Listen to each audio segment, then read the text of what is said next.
মাহফুজ অবশ্যই তারা সরকারে আছেন কিন্তু তারা তো আসলে এখানে আমাদের প্রতিনিধি হিসেবে নাই, মানে তারা তো এনসিপির কেউ না। তারা এই গণঅভ্যুত্থানের মধ্যে দিয়ে যে সরকার গঠিত হয়েছে সেই সরকারে গণঅভ্যুত্থানের প্রতিনিধি হিসেবে তারা গেছেন এবং তারা পরবর্তীতে নির্বাচন করবেন কিনা, ইলেকশন আসবেন কিনা, আমাদের দল করবেন কিনা এই ব্যাপারে তারা আমাদের কিছু জানান নাই। এবং আমরা নাহিদ ইসলাম আসার আগে আমরা নাহিদকে বলেছিলাম যে আপনি যদি দল করতে চান তাহলে আপনাকে আপনার পদ ছেড়ে আসতে হবে। তিনি সিদ্ধান্ত নিয়েছেন যে তিনি রাজনীতি করবেন। একই ধরনের সিদ্ধান্ত তাদেরকে নিতে হবে এবং সেক্ষেত্রে তারাই সিদ্ধান্ত নেবেন যে কখন তারা বেরিয়ে আসলে সেটা নিরপেক্ষ মনে হবে। এই ব্যাপারে আমাদের দিক থেকে তাদের প্রতি কোনো নির্দেশনা কিংবা আহ্বান বা চাহিদা নাই। আমরা আমাদের দল যেভাবে আগানো সেভাবে আগাবো, তারা সিদ্ধান্ত নেবেন দুইজন যে তারা কি করবেন।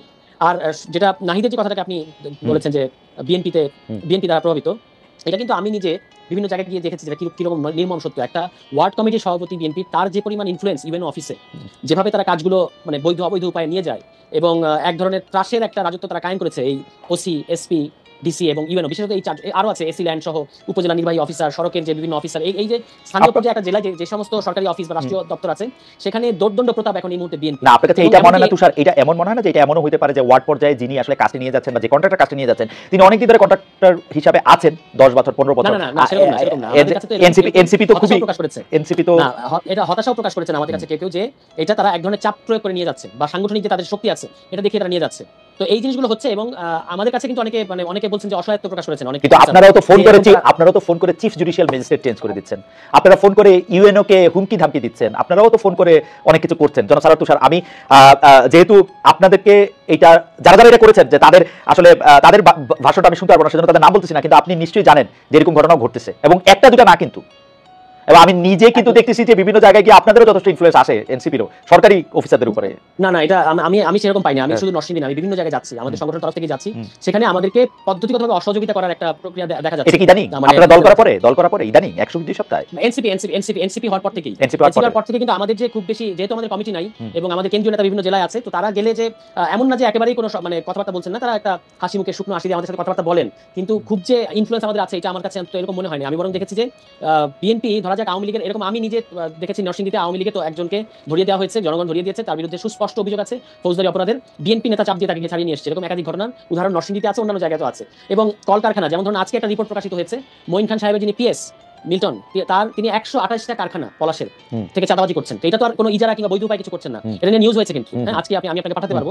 এবং বিশ্বদান বলতে পলাশ একটা উপজেলা যেটা হচ্ছে আপনার ইন্ডাস্ট্রিয়ালাইজ এবং শিল্পাঞ্চল, আপনি জানেন সেখান থেকে বিএনপি নেতাকর্মীরা গত 7-8 মাসে যে মাত্রা চাঁদাবাজি করেছেন, একটা গলির নেতা মানে কথিত আছে যে কোটি কোটি টাকার মালিক হয়ে গেছেন এবং বিভিন্নভাবে আওয়ামী লীগের লোকজনের কাছ থেকে টাকা নিয়ে তাদেরকে শেল্টার দেওয়া হচ্ছে। এইগুলো কিন্তু একেবারে পুরো পলাশে, আপনি আপনার যে কোনো একজন ব্যক্তিকে পাঠালে তিনি এগুলো শুনে আসবেন। পলাশের মানুষের একটা নাভিশ্বাস মানে সৃষ্টি করেছে, তারা একটা ত্রাসের রাজত্ব কায়েম করেছে এবং মাদকের একটা সিন্ডিকেট তাদের নেতৃত্বে চলছে। আমি শুধু বলেছিলাম যে পিএস পলিটিক্স চলবে না নরসিংদীতে। আমি কারো নাম বলি নাই, কোনো দলের নাম বলি নাই, কিছু বলি নাই, কিন্তু আমাকে ক্রমাগত বেনামে থ্রেট দেওয়া হচ্ছে, আমাকে নরসিংদীতে ঢুকতে দেওয়া হবে না, আমাকে দেখে নেওয়া হবে, ইভেন এমনকি কোনো ক্ষেত্রে আমাকে হত্যার হুমকি দেওয়া হচ্ছে যে আমাকে হত্যা করা হবে যদি সুযোগ পাওয়া যায়। ওকে, তো এটা আপনার কাছে কি মনে হয়, এটা আপনার কাছে কি মনে হয়, এটা একটু হিংসা টিংসা থেকে নাকি? যেহেতু আপনারা 5 স্টার হোটেলে ইফতার করতেছেন, প্রাড়ো গাড়ি চড়তেছেন, আরো 1000 লোক আপনাদেরকে 1000 প্রাড়ো গাড়ি দিয়ে বলবে, বড় বড় অফিসে বসতেছেন, অনেকে এরকম বলতেছেন যে আপনারা মূলত সবচেয়ে বেশি বৈষম্য করতেছেন, কারণ হচ্ছে একই সারোয়ার তুষার আর আরেকজন হয়তো রাস্তার আন্দোলনে ছিলেন, তিনি এখনো রাস্তায় আছেন, সারোয়ার তুষার এখন খুবই শীতাতপ নিয়ন্ত্রিত অফিসে বসে গাড়ি হাঁকিয়ে বাড়ি হাঁকিয়ে খুব দাপটের সাথে চলাফেরা করতেছেন। এটা মনে হয় কিনা আপনাদের? না ভাই, আমি আহ্বান জানাতে চাই। আমাদের তো একটা দুদক নামে একটা প্রতিষ্ঠান আছে, আমাদের দলের তরফ থেকে সর্বশেষ জেনারেল মিটিং এ কিন্তু আমাদের আহ্বায়ক পরিষ্কার ভাই বলেছেন যে আমাদের সকল কেন্দ্রীয় নেতাকে তাদের সম্পদের হিসাব দিতে হবে, মানে তাদের সোর্স অফ ইনকাম কি এবং তারা কিভাবে সম্পদটা যদি বেড়েও থাকে সেটা কিভাবে বাড়ছে এটা থেকে দেখাতে হবে। এবং আমি এটা জাতীয় নাগরিক কমিটি পর্যায়ে আহ্বান জানিয়েছিলাম যে আপনারা দুদকের কাছ থেকে একটা তদন্ত করেন যে যারা জাতীয় নাগরিক কমিটিতে ছিল তারা আসলে জাতীয় নাগরিক কমিটির 5-6 মাস কাজ করার পরে আসলে কি তাদের অর্থনৈতিক স্ট্যাটাসের কোনো এমন কোনো পরিবর্তন হয়েছে কিনা যেটাকে সন্দেহ করা চলে। যদি সেটা সন্দেহ করা চলে অবশ্যই এটা প্রকাশ করা না, কিন্তু আপনারও তো নিজস্ব সম্পদ দলে আসার আগে কোন জায়গায় আছে পরে কোন জায়গায় আছে সেটা প্রকাশ করতে পারতেন, ওয়েবসাইটে আমরা দেখে নিতে পারতাম, দুদক এসে আপনাদেরকে দেখবে, আপনারা নিজেরাও তো করতে পারতেন, নিজেরা যেহেতু আপনারা ছাত্র ছিলেন বেশিরভাগ, আপনারা বড় কোনো পেশার সাথে ছিলেন না বেশিরভাগ, সেহেতু আপনারা তো এটা খুব সহজেই এটা আপনারা প্রকাশ করতে পারতেন। যেমন দুটো জিনিস, একটা হচ্ছে যে আমাদের দলের আর্থিক মানে লেনদেনগুলো কিভাবে হচ্ছে, কিভাবে আমরা কারা আমাদেরকে টাকা দিচ্ছে, কিভাবে আমরা খরচ করছি, এটা আমরা ওয়েবসাইট ডেভেলপ করেছি এবং সেই ওয়েবসাইটের মধ্যে দেখা যাবে যে আমাদের। কিন্তু এটা আপনারা তো দেরি করতেছেন কেন? 6-7 মাস তো হয়ে গেল। না, একটা জিনিস হচ্ছে 6-7 মাস না, এনসিপি হয়েছে তো 1 মাস এবং এর মধ্যে আমরা এনসিপি বা নাগরিক কমিটি আপনারা এটা যত আলাদা নামে দেন, রূপায়ণের ওই অফিসে আছেন তো আপনারা 6-7 মাস ধরে। হ্যাঁ, কিন্তু এই এনসিপি তে আপনার এমন অনেকে এখন তো 200 এখন আপনারা তো এখন বৈষম্য বিরোধী ছাত্র আন্দোলন না, তাহলে সেই সময় যে রূপায়ণে বসতেন তাদের টাকা দিয়ে আসছেন তো? আপনি আমাদের এটা তো একেবারে ডকুমেন্ট আছে, আমাদের যিনি এই দিছে তো নাগরিক কমিটি টাকা দিয়ে আসছে তো। এই স্পেসটা যিনি আমাদেরকে দিয়েছেন তাকে আপনি জিজ্ঞেস করতে পারেন, বা তিনি তো মানে এই ভবনের মালিক হিসেবে তাকে যে কেউ জিজ্ঞেস করতে পারে যে ওরা কি এটা মাসিক ভাড়াটা দেয় কিনা, এবং তার কাছে আমরা একেবারে কাগজপত্র না দিলে কি বলবে এখন? আপনারাই বলেন কেন বলবেন? না, না, না, এরকম কত দেখলাম সেলিম ভাই দেখে সেলিম ভাই হাসতেছে, এরকম কি আর ব্যবসায়ীরা বলে? বলে তারা। আচ্ছা তুষার আসতেছি আমি আপনার কাছে। জনাব সাজ্জাদ হোসেন সেলিম, আমি কিন্তু বিএনপির যে অ্যাক্টিং চেয়ারপারসন আছেন জনাব তারেক রহমান, তার একটি সর্বশেষ বক্তব্য শুনতেছিলাম, তিনি কিন্তু বলতেছিলেন যে এইসব চাঁদা বা এইসব কথা তিনি তার কানে কিন্তু আসতেছে, কিন্তু এই বার্ডেন তিনি নিতে আর রাজি না, এই বার্ডেন তিনি আর নেবেন না, এবং এইগুলি লোক যাতে আর দলের মধ্যে না থাকে সে ব্যাপারে তিনি একটা পরিষ্কার অবস্থান নিয়েছেন।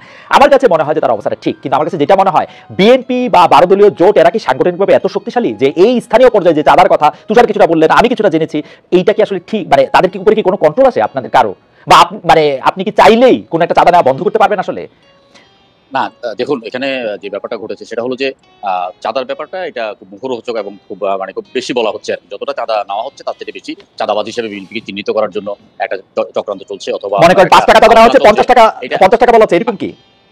এটা 5 টাকা 50 টাকা এগুলো টেম্পো স্ট্যান্ডের চাঁদাবাজি, এটাকে চাঁদাবাজি না বলে টেম্পো স্ট্যান্ডে আমি যেটা নিজে চোখে মানে দেখেছি, অতীত দেখেছি, বর্তমানে দেখছি, সেটা হচ্ছে টেম্পোগুলোকে ভাই সিরিয়াল করে রাখা এবং একটা সিরিয়াল মেনটেন করা, একটা টোকাই শ্রেণীর লোকজন এটা 5 টাকা করে টেম্পো থেকে নেয়, সেখান থেকে কোনো রাজনৈতিক নেতা বা কর্মী এটা ভাগ পায় না। ফুটপাত থেকেও এখন আসলে টেম্পো স্ট্যান্ডের ব্যাপারে আমি কথাই বলতে চাই না, কিন্তু যেটা হচ্ছে যে তুষার যে প্রসঙ্গটা তুললেন যে